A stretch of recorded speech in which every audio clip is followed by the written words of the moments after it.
the recording again. So, welcome everybody to Regenerative Leadership Week 4, and delighted to have you here. And obviously, if you can't be here, then I'll be sharing the recording soon after we finish the live session. So, both Sumi and Sharuk. Sumi, since I don't think Sharuk has actually met you, why don't you each introduce yourselves? So, Sumi, where are you, and what do you do? Go ahead, Hi, Sumi. Shurub. Yeah. Yeah, hi, Shurub. This is Shomi. I'm from India, and I run a small organization called Regenesis. I work with schools, universities, and now just kind of stepping into corporations. And there, I think we have a common realm because I would be working with a pharma company. Because prior to my regenesis, I was working in clinical research. So now I'm trying to, take this to the corporations, and a known realm is better to start with. So that is what, and I've been working with children, with university students to help them look whatever they're doing in a more through an interdisciplinary lens, and make them more eco-conscious. So that's what I do. And And where it's are you? nice to meet you. Where are you exactly, Shumi? I stay in Gurgaon, which is near to Delhi. It's about it's in the same zone. It's in a state called Haryana, but Hmm. yeah, it's quite near to Delhi. Okay. So, given your backgrounds, maybe there's some interesting synergy between you and Sharuk. Anyway, Sharuk, why don't you introduce yourself and tell us a little bit about your work? Hi, Xiaomi. Nice to meet you. You really have like a great experience, and I do believe I'll enjoy listening more about your work in India and your like next step and project. I'm Shuruk, originally from Syria.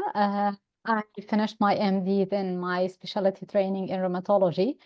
During the war in Syria, I worked for like almost 7 to 8 years, volunteered with many local and national associations there in community work related to like linking medical staff to community work and raising health awareness there. And now I'm doing a master in health management in Glasgow. And here I'm doing the regenerative leadership, aiming to recreate my vision about like my project of like conflict affected areas and how regenerative leadership model can be helpful in those like situations and contexts. So nice to meet you. Wonderful, Wonderful. wonderful, And we've just wonderful. been joined by Joe. Joe is in Africa. So, Joe, why don't you tell us just 60 seconds where you are and what you do? Because he's also involved in community, but slightly different. Go ahead. All right, thank you. I'm Joe from Malawi, Southern Africa. So I work, my work basically revolves around uh, facilitating development projects, specifically community-led development projects in various areas. Fairly recently volunteered for Co-Africa Malawi, where I integrated in a remote rural community, and where I facilitated those small-scale and yet high-impact community development projects. Yeah, so in short, that's it about me. Okay. And so, Joe, you were actually wanting to build a teacher housing project, correct? To attract teachers to the community because you have this high need of teachers, a lot of turnover, and obviously you're not serving the community as well as you could because of the fact that there's a lack of teachers or they won't stay, correct? Yeah, yes. So yeah, so again, a very much a community-centered project. And here's Dean joining us from Canada. So we're getting quite a mix of people. and Dean's been with us since the beginning, so delighted to have him here. Dean, can you hear us? I can hear you. Yeah. Okay, we can't see you. There's a sort of black screen there. Don't know if you There can, we go. there you go. There you go. Perfect. All right. Okay. So just again, we're just doing a quick round, just to bring everybody up to speed of who we are and what we do. And well, since you're the last kid on the block, we'll finish off with you and then get into some work. So again, Dean, why don't you tell us where you are and what you do and what you're hoping to do for your project? Great. Thanks, John. Good morning, everybody. Dean Duthie. It's 7:10 in the morning here. I'm in Yeah. Victoria, British Columbia, Canada. West coast of Canada, of course, extreme west coast on Vancouver Island. I've been a police officer I'm in my 30th year with the Saanich Police Department. I currently serve in the role of as the chief of police for the police department. And yeah, just feel very blessed about my career and where we're at right now. My project here today, or that I'm working on now, is really looking at the leadership in policing, especially our department, and how it follows a very traditional route, very linear, very based on hierarchy. And it's designed to deal with the immediate problems and really the short-term anticipated problems. It doesn't really go beyond that because of just the nature of responses, resourcing, planning, things like that. It's really difficult to do for long-term. So I'm really looking at other strategies through this course on how to develop leaders that are able to look longer term and look at how impacts of today affect policing and communities in the future. Yeah, so thanks for that. That's a brilliant summary, actually. And what's very exciting for me is the fact that the four of you come from such different backgrounds, and yet there seems to be some common potential to develop using this tool and other tools into something that's viable in your context.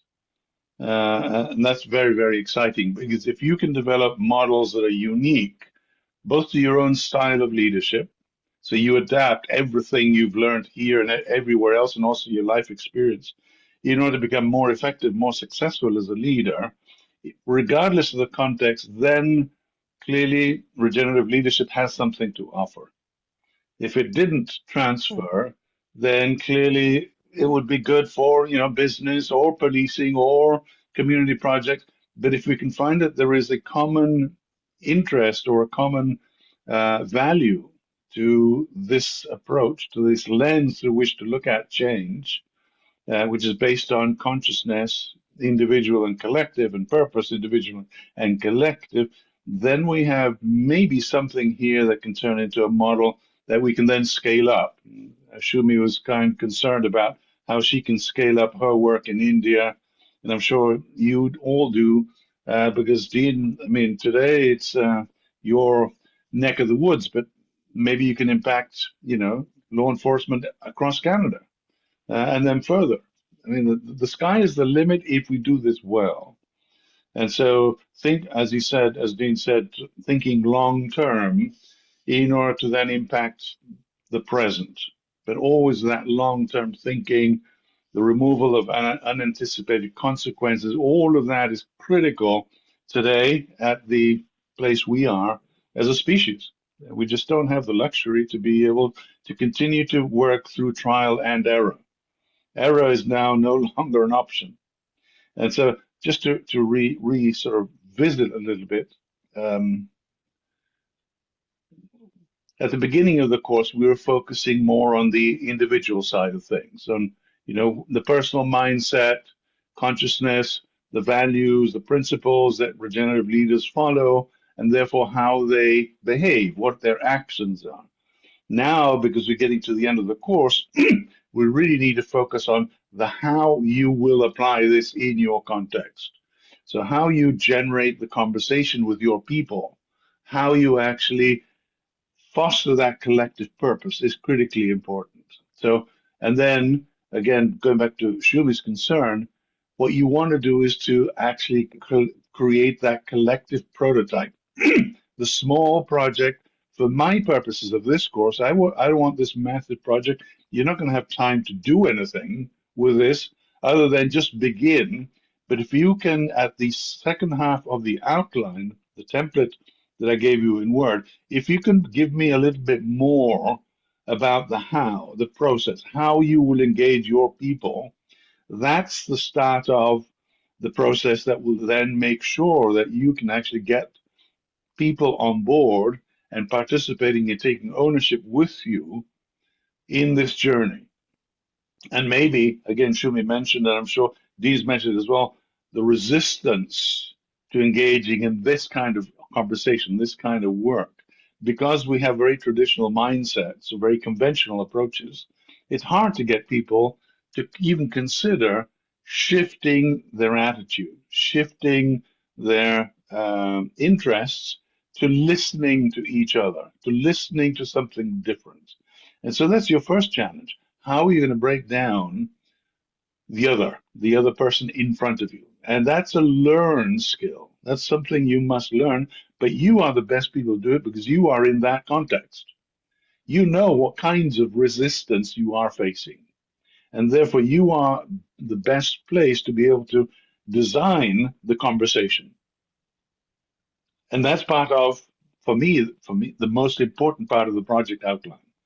How you will engage in a conversation where people will suddenly open up and be willing to listen, to engage, and to share what they bring to the table, what their concerns are, and how you can incorporate them into the project itself so that they are owners of the project.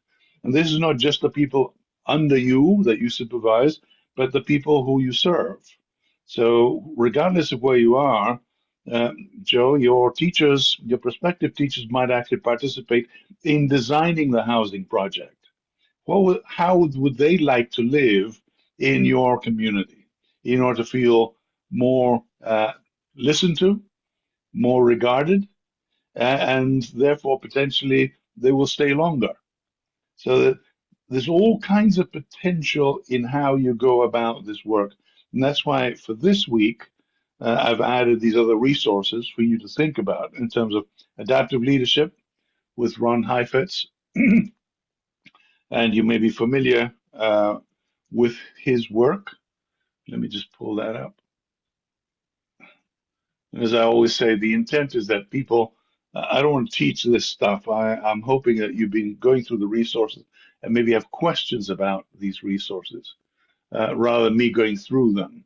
But I can highlight some of the key insights and how this work, in this case, Ron Heifetz, who's at Harvard, has been teaching adaptive leadership, distinguishing between what we call technical rather than adaptive challenges. Very often it's much easier just to look at something as a technical challenge because that's the easy fix. We build a house in Joe's case, or we create a healthcare center, we get some money and we do something physical, technical, it's just easy enough. But most of the work that you do and we do is adaptive. It requires new learning. It requires engaging people in a longer process. It's not something you can decide and fix. It's something that together you need to work on. And that's why Heifetz's work is so interesting in that he really does propose taking a much deeper look into what we do and making sure that we identify that what we do is not just a technical problem, but it also is usually a mix of both technical and adaptive. So there are things that we can address as technical, but much of what we do is going to be adaptive. And adaptive learning means sitting down with people and asking, well, what is this all about? And letting that sink in without trying to dominate the conversation. And that's part of the engagement with others. And so here are some examples. I'm not going to go through these, but you can see these for yourself. And what I'm showing here in the framework is how regenerative leadership and adaptive leadership actually have some common elements. But adaptive leadership actually takes it regenerative leadership further. So looking at the what of the project, what we do, why we do it and how we do it. These are the elements, obviously, of the project. And in regenerative leadership, we talk about in regeneration, restoring what is broken in the social connections, the environmental connections, the economic connections, basically education, health, restoring what is damaged through redesigning then what we do, everything we do, and replacing the old systems with new ones. That's a result of a conversation. So that's the what. But then why do we do it? Is because we have a purpose. If there is no purpose, there is no drive, there is no intent, there is no actually waking up to something that gets me out of bed in the morning and makes me want to go and do that thing with you. So your job is to actually brush off the why with people so that there is a common purpose, not something that they're coming and look at you funny. Why are you dragging me into doing something that I'm not comfortable with? How do you explore and get beyond that resistance so that things can really begin to happen? And that requires collective trust. Do you have the trust of the people you're engaging? Never go and talk to somebody that you believe does not yet trust you. Not at the beginning. You must avoid those people like the plague. You must start with people who have a similar mindset, who are willing to start the conversation. So you can build that core team before you engage people who have maybe power to shut you down within your organization, within your community. You never engage people with power with whom you are uncertain as to how they might react until you have such a case to place before them that they're going to say, oh, right, this is going to serve my purposes too. So be very careful, very strategic about who you bring into the conversation first. And this all requires trust can only happen if you demonstrate personal integrity at all times. Does that make sense? So personal integrity is an individual value. Trust is a social value. Does that make sense? Go ahead, Dean. Yeah, thanks, John. Yeah, this model, I find it very interesting. It does make really good sense. It makes me look at, well, especially my career, my life through a different lens. But can you just speak again, just on the restore under the what? I Right. totally follow the redesign and the replace, but the restore, if you can just elaborate on that. Yes. Well, one of the things that we need to be willing to acknowledge is that all human systems are broken. They're not working. So therefore, we need to restore systems by redesigning them, by creating new systems to replace them. So that's why you have this cycle, this ongoing cycle, this iterative cycle of actually by redesigning everything that we do, after we redefine who we are, we can actually restore the damage we have done. But if we only try to restore damage without a very clear idea of how we redesign everything, we might solve a small problem, but we're going to create unanticipated consequences. So we need to be very careful about going in and trying to fix things. So it's more valuable to engage people in conversation about, if we go back to appreciative inquiry, about what is our dream? Not my dream, what is our dream? What do we aspire to long term? And by following the dream, I can guarantee that you will restore what is not working. And that will happen on its own. There will be things that, if there's urgent matters, obviously emergencies, then sometimes you've got to fix things like helping people survive till tomorrow, providing water, providing food, providing shelter from violence, these obviously are things where you must be short-term and immediate response to a situation. Beyond crisis, though, we need to think longer term. And so the restoring is also how do we, I mean, obviously, if you're looking at an accident or a victim of violence, you have to solve that right there and then. You can't sit down and have a conversation with the perpetrator about, hey, why are you doing this? Why don't we do this differently? That doesn't work. So you need to obviously fix things sometimes, but that's not the end goal. The end goal is to improve systems in such a way that that crime will never again happen. So this idea of preventative approaches rather than reactionary approaches, reactive. So this whole idea of proactivity. And then does that answer your question? Okay. And then as we move on, notice the similarity with the decision making at the horizontal level, where we remove positions of power or authority from the dialogue.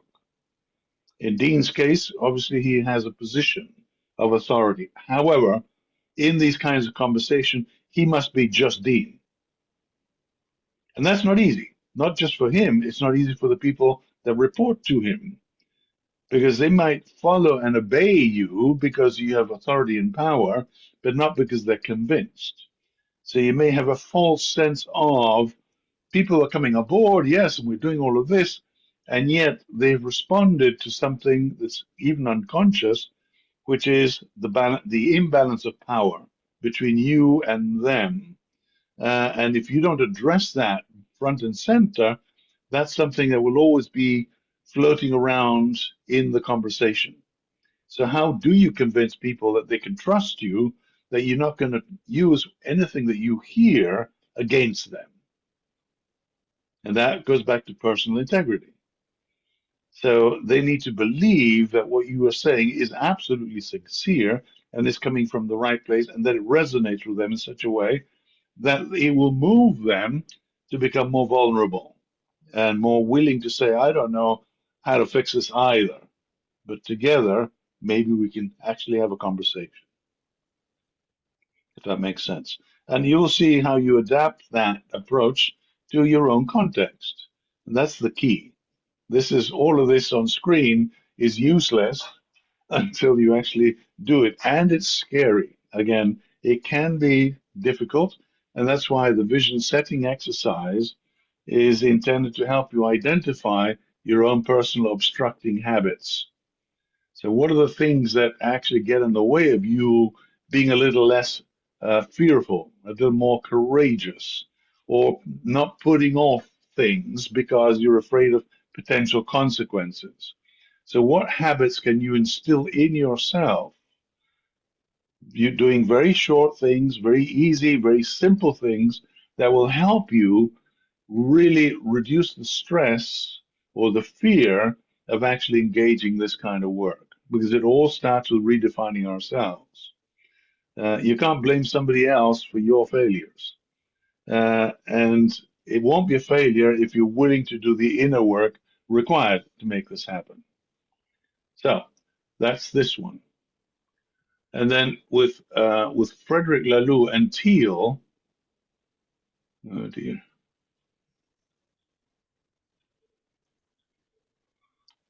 Let's go back to here. There we go. Again, I really recommend buying this book, because Laloux actually does provide all of these case studies in different environments: for-profit, not-for-profit, education, healthcare. So he does provide case studies. I don't think he does it in law enforcement, but I'm sure you'll be able to find some correlations. And I think, Dean, you might find this very interesting. If you haven't, have you all seen this? So I'll go very quickly. This notion historically of how we have behaved as a species, initially from the wolf pack. And unfortunately, this species continues to operate in our society. This idea of humans who are predators on other humans. And that's the mafia, street gangs, tribal militias. So these are how we have organized ourselves in society from the beginning of time, and how we have evolved as a species. Once we got into much bigger organization societies, we needed organization, we needed hierarchy. So we created the church, we created the army, we created the police force, we created universities, education. All of these are what they call amber and highly conformist. The expectation is that this is an organization where you do what you're told. you follow orders. And so that's that kind of organization. And then in the 1980s, we realized that competition is really very, very stimulating in terms of profits. So corporate America and the corporate world went very much in the direction of achievement and competition, which of course has brought us to where we are now. This is what's called the acceleration of our consumption and destruction of our natural resources, because the goal has been the bottom line, it's been profit. And so we have this idea of the machine where people are not really important, where it's all about the end goal, about getting that thing done, getting that report done, that quarterly report. And then with the pendulum swung in the other direction in the 1960s and 70s, and we went into the counterculture, where you had this complete movement against the machine towards values, community, feeling good, and of course there's a lot of abuse on that end as well. But you can see that in the countercultural movement with the hippies, and then the green movement, and then organizations, for example, Southwest and Ben and Jerry's companies, where being part of the family is more important than the goals and objectives. If you see that. So Southwest, the marketing is all about family. It's all about togetherness. However, it's also had its challenges, but they do things that we talk in regeneration, like stakeholder engagement, about empowerment of people. So these are good things, but they've actually allowed the idea of goal-driven behavior to take a second place. So Thiel, and this is the work of Laloux, he actually brings up this set of breakthroughs that he's discovered in organizations are working differently from all the ones from before.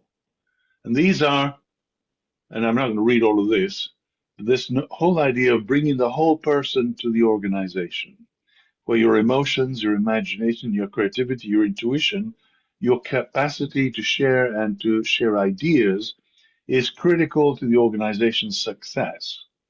And that the organization is really an organism that is trying to be born, but that we need to listen to the organization trying to come into existence. So just to use any of your examples, if you think of your project as something that's trying to be born and asking you to listen to it, then you're actually getting more into the Thiel mindset.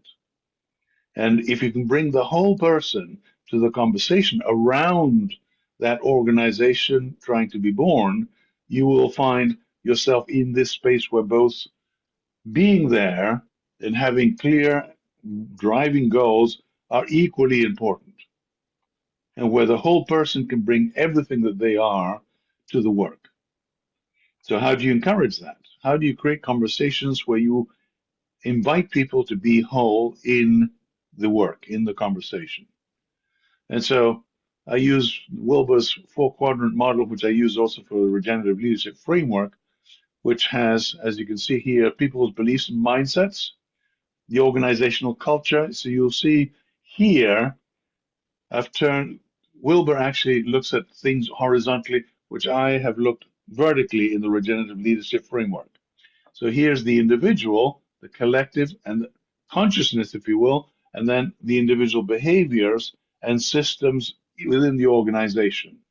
So Wilber works horizontally, whereas I've worked vertically. So in the orange organizations, and think about the work that you do, people are motivated by money or recognition. So promotion, benefits, money. So extrinsic motivation, things that come from outside that stimulate people compliance. They're not there to do it for its own sake. So think about the work that you do, and to what extent are your people motivated by extrinsic benefits or incentives?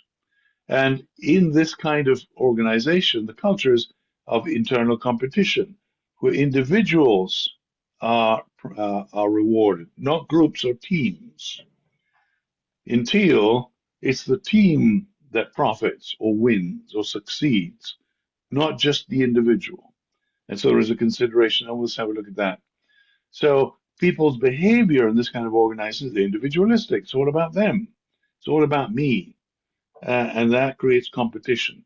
And of course, in these organizations, people are not trusted because you can't trust people who are responding only to external incentives. So therefore, you set them targets, you give them things to do, and you measure their success, you make them accountable.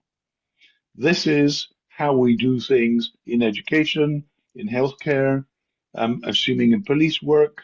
I don't know about you, Joe, but maybe you don't. And Mandy, I don't know where you work. So notice how these things bleed into the work that we do and how easy it is to stop trusting that people will be responsible to going over to making them accountable by assessing their performance, measuring them according to the performance towards specific objectives. Whereas in a teal organization, what we do is notice that the organizational culture actually results from other things. One is encouraging people to explore and challenge their own beliefs. What do you really think? And what do you really believe about whatever the work it is that you're doing? Do you have somebody in your space that can actually provide a role model of how this is done? So think about who inspires you in your space that you can bring in to actually show this is how it's done regeneratively. So think about that role model. Can you role model? Do you have the moral authority to model the work? And then once you have this going on, what you do as an organization is once the culture has been created, the conversations have been generated, now you put in support, you put in place the structures that you need, not before. You create the structures around the purpose, not the purpose around the structure. Does that make sense? The structure must emerge from the conversations around purpose and values. And the strategic plan will then come from what you really aspire to. And so here again, I'll suggest you go back to the PowerPoint. It's there, it's posted there in week 4 about all sorts of things. Just the last thing I wanted to do is just to share from here, showing that you're caring and you create a safe place and a brave space, overcoming separation. And there's just last one that I wanted to share. Profits or results. In the long run, there are no trade-offs between purpose and results. If we focus on purpose, profits or results will follow. That for me is the mantra. And it's very easy to go back to the work, to the what we do, not on the how. And so my insistence to you and everybody out there who's hopefully going to watch the recording of this is send me your purpose, send me your how, send me your process. Trust the process. If you create a good process, everything else will happen. And teal organizations, Lou, have discovered this in practice in multiple different types of organizations, from actually multinationals to schools in Germany to healthcare in Holland. So there's these multiple cases that you can read and really get some ideas from. So that was all of that. Any questions?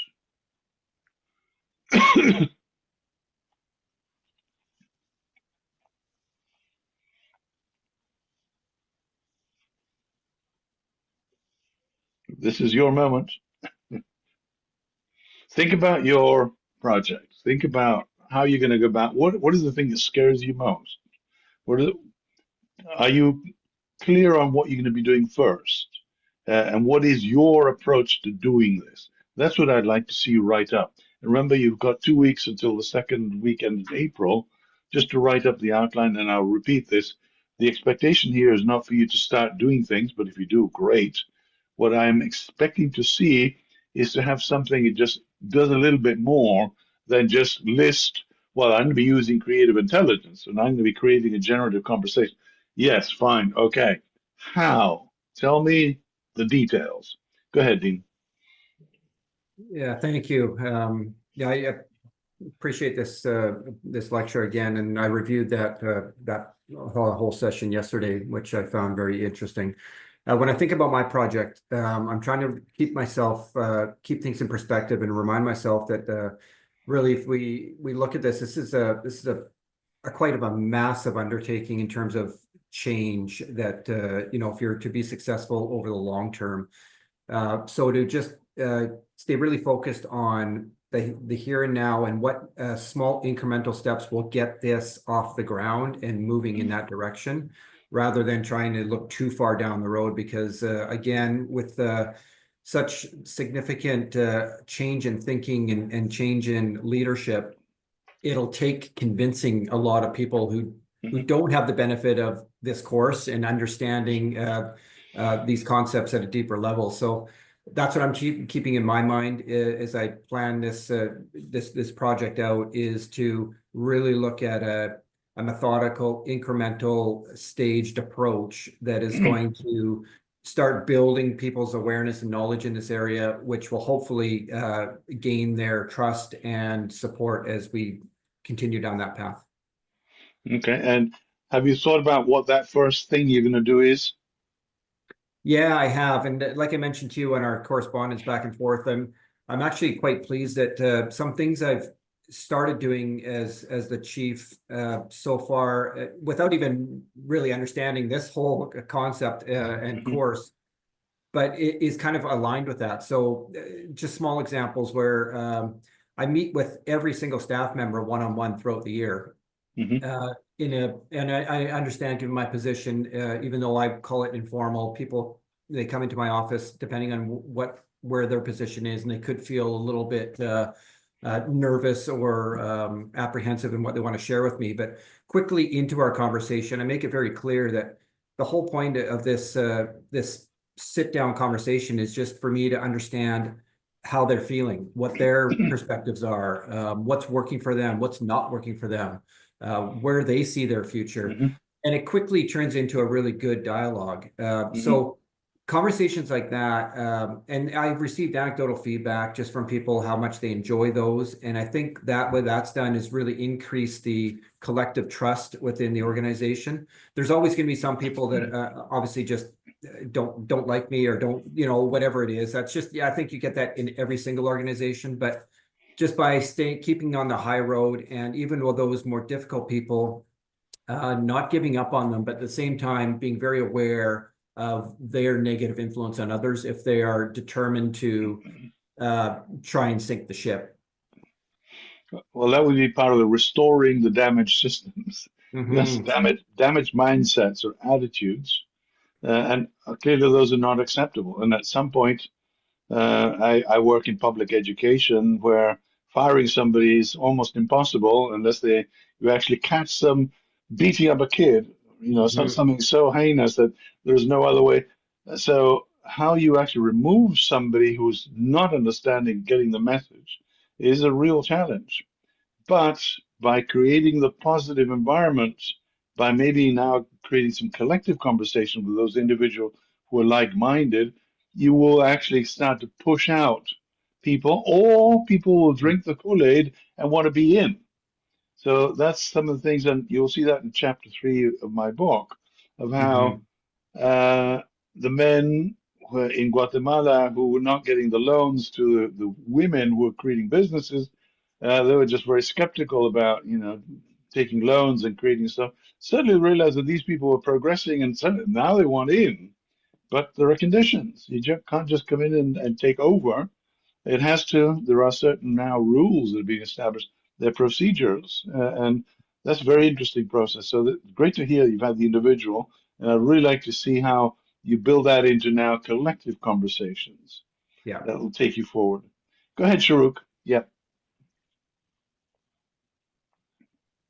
So much. Actually, when thinking about my project and reflecting all the knowledge and all the points that you highlighted, one of my biggest fear is the rapidly and unpredictable change in these circumstances in conflict-affected areas. So I'm afraid that maybe after going in the first or second step of any process, everything may change, even the stakeholders, even the context and circumstances there. It's really scary to think about that. And sometimes I try to go back to the vision and to stay grounded and restart again, but I'm not sure if that will be helpful or will be enough. Well, you bring up a really important point. I mean, clearly, in states of crisis, you'd have to have very quick responses, absolutely context specific. And all the lovely conversations and yada yada is all BS, really, until you solve that problem. And things, if they change quickly, you might need to explore what are the things that will remain legitimate and viable regardless of the crises. That's the essence of your process. So whatever it is, if you go back to adaptive leadership, and you think about how do you sustain collective trust through your own personal integrity and others whose personal integrity also comes into play, even at moments of great fear, how do you help yourself respond appropriately even in situations of danger? Right? And shifting priorities, which might shift very quickly. So how do you keep your, balancing on your toes, responding and adapting very quickly to fluid situations? That obviously I'm just talking off the top of my head because I don't know that and how to do it. But there is a key here that if you repeat the wrong things will happen. So for you, what are the right things? And they mustn't be 10 right things. They have to be just one, two, or three. Otherwise, they become unmanageable. What are the key essential things that you must never give up, regardless of the situation, in order to maintain your own personal integrity and the helping the integrity of others to come to bear? Because you might get tempted by somebody with a lot of money to go into a conflict area because it seems like you might be able to solve a lot of problems. But if the agenda of the person offering the money, the sponsor, is completely different to yours, and there's a dark agenda, like getting into Syria in order to exploit oil or gas or whatever it is, suddenly you are actually selling out your values. And it might be very difficult to resist the offer of something like this because you know that could help so many people. So how do you maintain the integrity of the project when you don't have the resources and you need the support of other people? And it's not easy. It certainly isn't. I don't have the solution, but I do insist I have my own challenges and I can't always find the right response.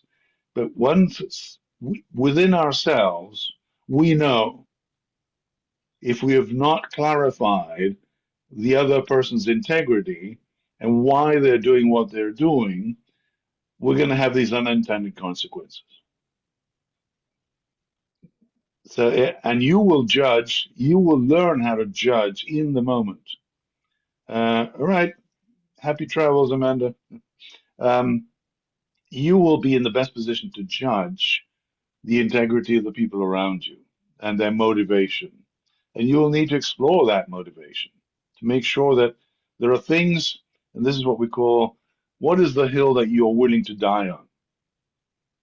You need to pick your battles, but you need to be careful that if you don't die on every hill, which we can't do, that you don't sell your soul while you're doing it. So what can you do so far without beginning to feel that, things are beginning to fall apart because you're conceding too much? And that's difficult. That's really challenging. So, and again, it's your own exercise on vision setting is more valuable than maybe reading a lot of books or listening to me or anybody else. You got to listen to yourself. What are you willing to do? What are you willing to compromise without actually creating unanticipated consequences that are going to be worse than the original problem.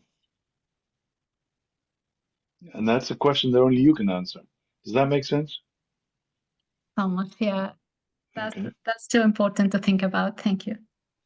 So again, the framework is an abstraction. It's a conceptual idea where I've thrown things together based on my own research, but they can't solve your problems. Only you can do that by really going deeper into your own why, your own purpose, and then developing your model of a process that works for you. So you are the master or the mistress of your type of conversation. And developing that is Process. much more important than following me or anybody else. That makes sense? Go ahead, Shahrukh. Yeah, and I will I will follow the process and trust the process as you mentioned before, because it's like a learning process and it's not just one time process. I'll go again and again, listen to my thoughts, to my like small circle of supportive people, and I'm pretty sure we will like figure that out, hopefully. Okay. Thank Well, you. but I mean, if you can generate 10 Shahrookhs who then go off and do the same thing, this is how you scale up. So this is the whole point here. If you can create a model, and the other Shahrookhs will actually adapt things to their own style, but if you can actually instill in them the value and the importance of not tolerating unanticipated consequences in the decision that you make and in the design of the solutions, then that's the essential right thing to do. And they will do it in a different context and they will replicate it in a different context and it will be successful again if they follow the process, which is collective purpose as well as individual purpose. So going back to this again and again and again helps people understand that this is not just silly stuff. This is very real. And this is where people, they talk about leadership and the soft skills of leadership. No, they're not soft at all. They're real. They're hard skills. They're very difficult to put into place. Sometimes they're very difficult to actually use because we're afraid of the consequences. So I really want to change the conversation around leadership skills, not as soft skills, but as actual real skills.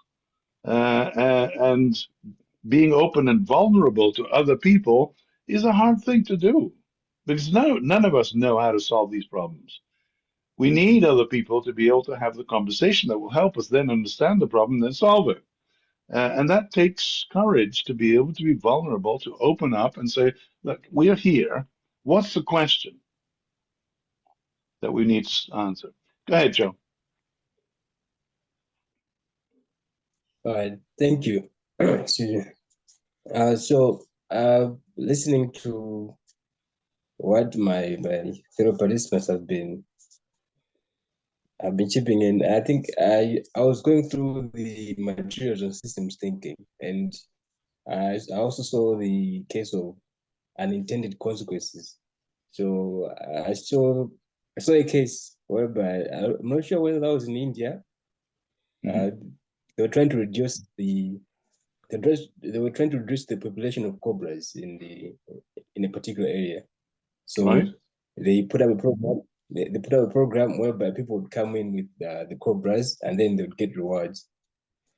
And in the end, people ended up farming the cobras, and the population of cobras increased, which was quite like the unintended consequences. So they had to cancel the whole project. Something also related to that. I think with my initiative, the challenge that I anticipate is basically, say, mobilizing the support or engaging with stakeholders outside the community. I think it's going to be very challenging. And since within the community, the support it's I have strong support from within the community because it's what they identified, it's what they need.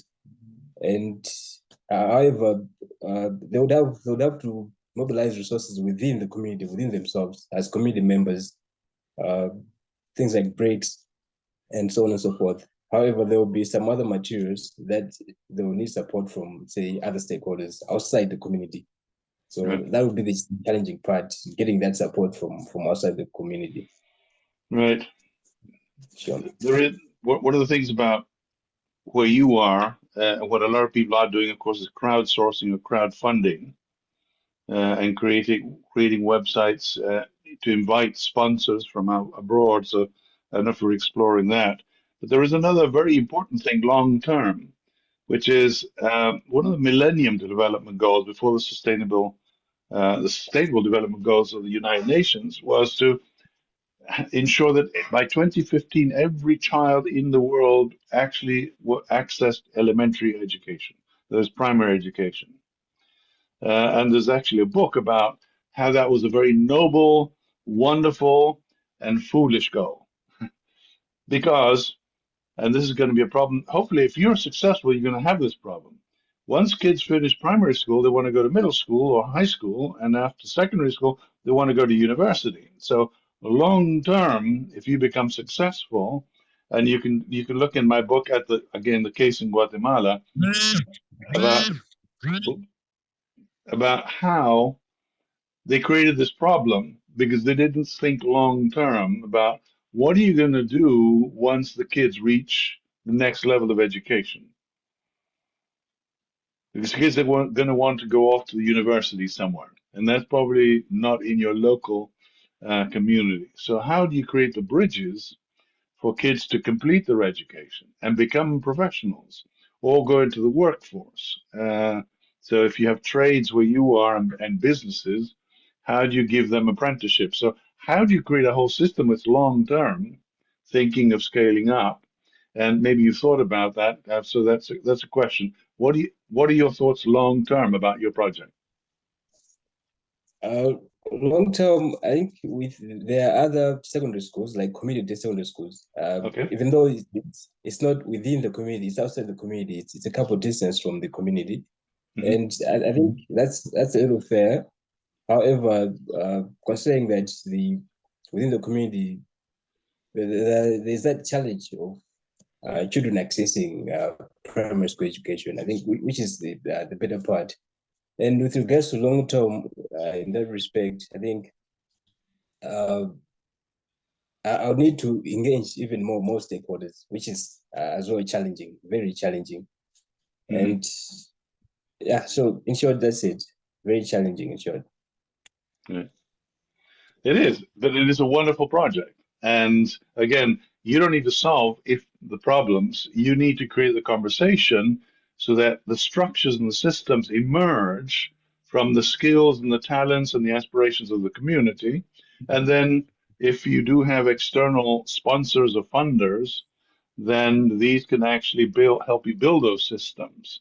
But kids will come up to you and accuse you of not providing the next phase of their lives. And families will also say, well, now what do we do? They're too educated, but they need to go and work now. And so they want to go and they want to get an education. So these are some of those unanticipated consequences when you're very successful. That's why thinking 200 years into the future is so important. So these are just some thoughts. Anyway, Shumi, do you have anything before we close out? Nothing much, but I think in one aspect, I kind of agree with Dean what he said, that you go back and find out where your target audience is. So for me, the main challenge that I'm facing right now is the entry point. So what I have thought of is, designing a pre-workshop survey where I understand where they are and what are the problems they are facing, because regenerative leadership or regenerative lens doesn't make any sense to them. But for them, sustainability, ESG, these are like, things which they are trying to put in place. So, yeah, so I'm trying to, work on that, where they are and what are their pain points. So a collective conversation, as you said, can be a starting point from which it emerges. So, yeah. Absolutely. So for you to select the right topic for the conversation, what I would recommend is that you don't have the topic and a whole agenda. We're going to be talking about this and then this and then this and this. keep it open. So if there is a topic people are interested enough in, they will come. And if you give them food and welcome them, they'll be happy to be there. And then you can hit them with a very unformed question, such as, what is the most important thing for you about this topic? Get that conversation going around something that's not agenda driven. The solutions will come later. The design of the solution will come later.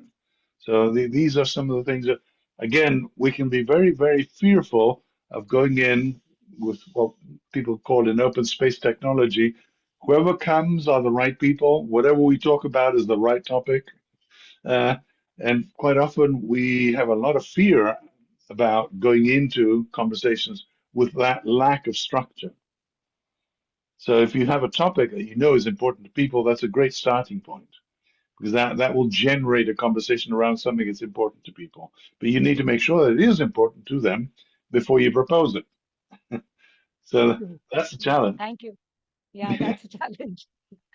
But thank you Right. so much. No, thank you guys. Hang on, Joe put something in the chat. Okay, so tell us about this, Joe. What is this?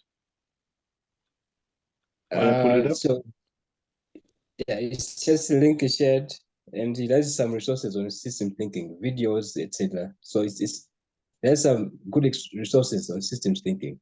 Mm-hmm. Oh, Yeah, good.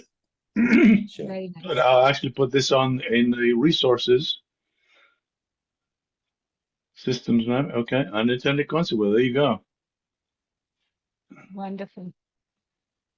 Good. So the link is there in the chat if you want to pick it up, and I'll certainly put it in week 4. Resilience, yeah, everything we're talking about. Mental models.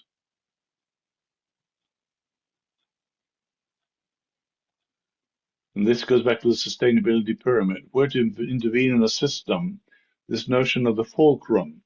If you can identify a pressure point in your system where with the least effort, the least time, you can make the most positive change happen, that's the job. Because everything else begins to fall into place. So finding the leverage point of a system, the tipping point, is really critical. And that's a real skill because systems are very complex. That's a great resource, Joe. Thank you. Right. Anything else before we close? If not, 2 weeks from now, plus 2 days. So Sunday, 2 weeks from now, get the outline to me. You can email it to me or you can post it in the course website. Let me just share what's on the last page of the course, if I may. Here we go. So in the final project. So there are a couple of things here. Oops. For me to actually go over just to make sure everybody's aware. So in this page, which is the final project page, there is this assessment evaluation because people want to make me accountable. They don't trust me. So here's where you can actually upload your outline, the project, the draft. Oops. And here's the outline again. And here's some sample projects in both Spanish and English. So if you want to take a look at them to see if they suggest anything to you, then there's some samples there. So that just to make sure that everybody's aware so that this is recorded before we stop recording. And that's me going to stop recording.